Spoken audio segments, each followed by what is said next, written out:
Dito pala, dito. Wait lang. Ayan, lalaki. Ay, huwag mo itago. Ayan na. Sorry. Ang ilaki mo. May gatas ka, be?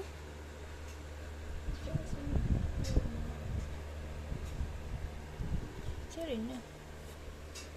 May unan ka na nga, binigyan ka na ni Carl. Diba? May langgam.